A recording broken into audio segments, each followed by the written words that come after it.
Join me as I compare two popular fresh milled flour loaves of bread. Welcome to White Shadow Fare. Make it homemade and make it with love.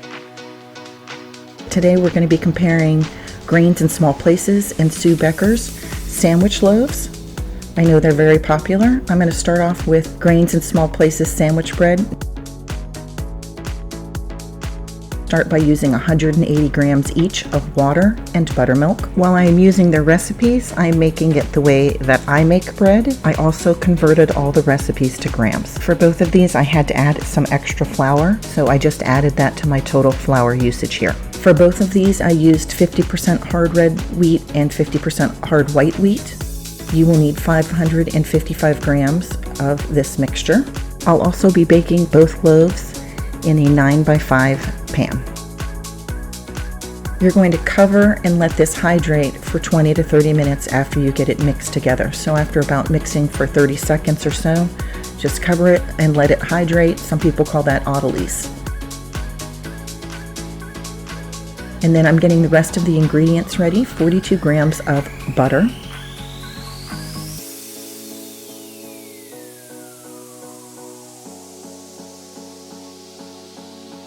And then I melted that butter a little bit in the microwave. 63 grams of raw honey.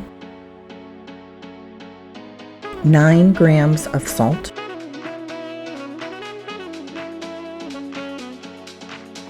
10 grams of yeast.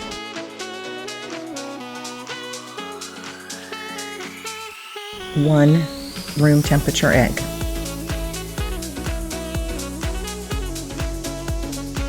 After it's been hydrating for at least 20 minutes, you're going to go ahead and add the rest of your ingredients. If you haven't already done so, please like and subscribe. It would really mean a lot to me.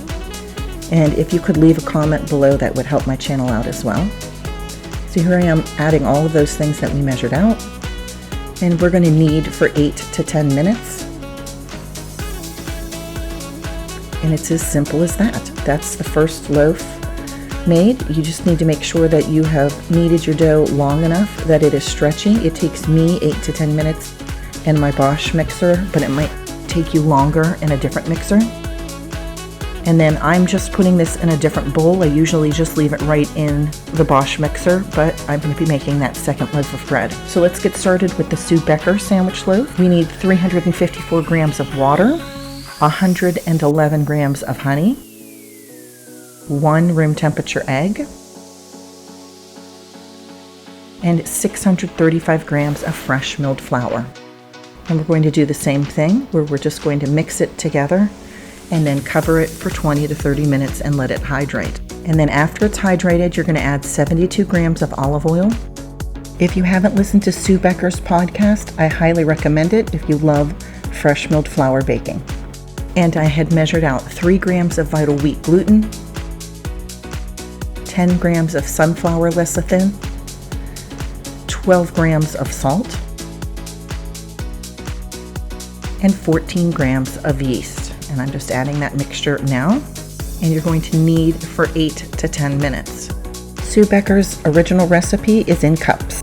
She called for 4 to 4.5 cups. That was not enough flour, so the flour that I gave you on the Sue Becker recipe was the amount that I needed in order to get it to work. And I did convert it to grams because that's just how I prefer to do mine, so that when I do it in the future, I will know. So I let it rise for 45 minutes to an hour and a half. It really just depends on my kitchen. In the winter, it's going to be closer to that hour and a half. It's warmer out now, so it was only about 45 minutes. And then I shaped the bread. I tried a new shaping technique. It is really awful, so I did not want to show you the shaping technique. You'll see that these are poorly shaped loaves.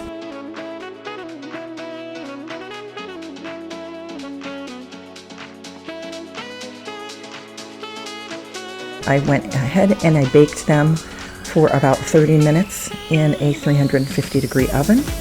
And you can see that they are both nice, fluffy loaves of bread. Even the Sue Becker one grew so much that it hit the oven rack above it and it got these little dents in the top of it. So not the prettiest top, but a beautiful tall loaf of bread. And then I let them cool on their sides. I'm not sure if cooling your bread on the sides makes any difference, but I kept reading from other people that that's what they do so that their loaves don't sink. I've never had that problem. I thought I would give it a try. Once they were cool, I went ahead and sliced them up to see what the inside was like. And so the Grains in Small Places sandwich loaf has a beautiful soft crumb. It's very flexible, very much like the loaf that I normally make. And the Becker loaf. Once again, very flexible crumb, very nice on the inside. They both feel pretty much exactly the same. Not very scientific, but everybody in my family looked at them, smelled them, ate them, and could not tell the difference between either loaf. They liked them both equally as well. Have you ever made either of these loaves before? Let us know. So I started down this path trying to figure out how much each loaf would cost me. The one from Grains in Small Places cost me about $3.35, and the Becker loaf cost about $5. Both of them are a real bargain. Most importantly, they taste great. Thank you for joining me at White Shadow Fare. I hope you'll give one of these loaves a try.